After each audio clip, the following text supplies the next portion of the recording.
Mixed fruit grapes, ice candy.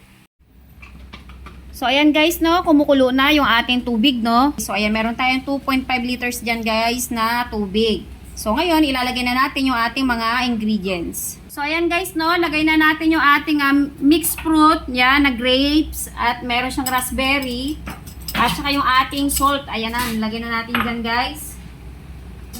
Lagay na natin yung ating sugar,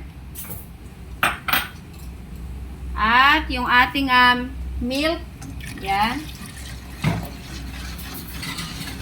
Yan, mekos-mekos natin guys. Lagay na rin natin guys yung ating cassava flour. Yan, haluin muna natin kasi ano, yan, cassava flour to guys.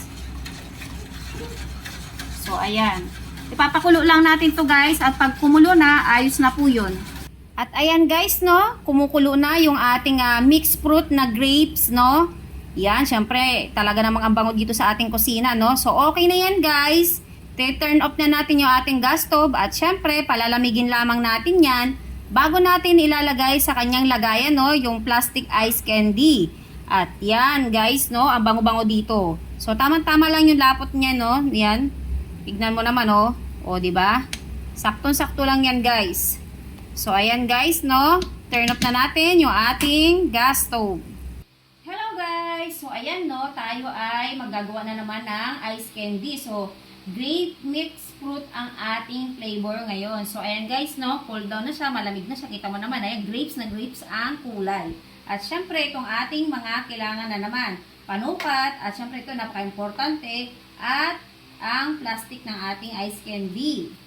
So, ayan. So, ganito lang guys, ang ating gagawin. Ganito lang kasi, kasimple, no? Yan.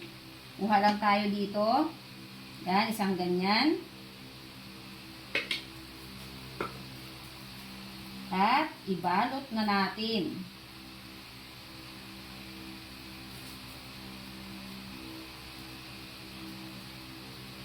Ayan, tapos na. At syempre, para malinis, cut natin tong dulo.